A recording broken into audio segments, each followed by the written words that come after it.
The next mechanism that we're going to look at is what's called muscular damage. Our keywords here are eccentric loading and stretching and lengthening the fibers.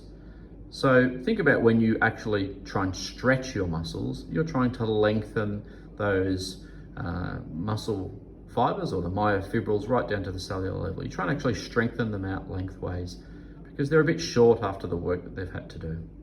So when we're looking at types of exercises for this, what we want to do is do things that are going to lengthen those muscle fibers out quite a lot, and then ask for them to then retract back and shorten from that really stretched out. So think about it like being an elastic band, and you're really stretching it as long as you can, and then you want it to shorten back up or recoil back up.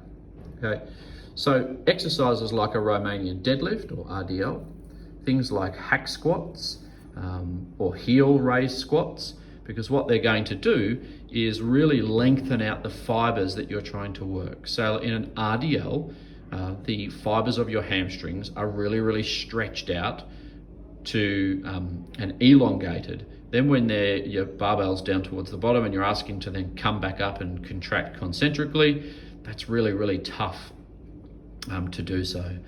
Things like pull-ups and lat pull downs, as long as you're really lengthening those fibers of the latissimus dorsi, would be a really effective exercise. When it comes to, say, the pectoral group, for the chest, things like flies, so really lengthening out those fibers of your pecs.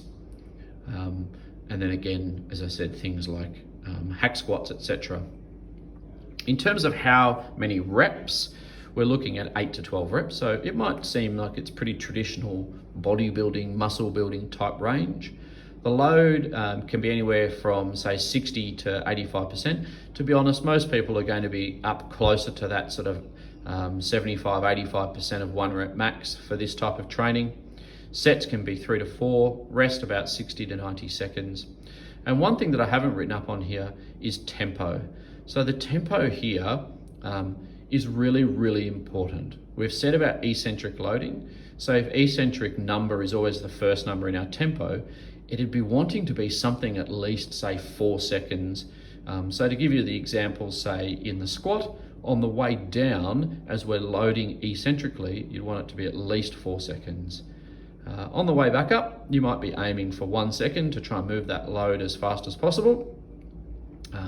Same for flies. So you're starting at the top with the dumbbells together, laying on your bench, and as you bring the dumbbells out to the side, you want to really lengthen those out. The more you straighten out your elbow, the more you're going to stress the fibers of the pectoral group, and add a lot of eccentric load, 1, 2, 3, 4 down, and then asking them to recoil explosively. So that's quite demanding for the muscles. So we need to give them adequate rest. Not as much rest as what we needed for the mechanical tension, because that is our most demanding aspect from a force production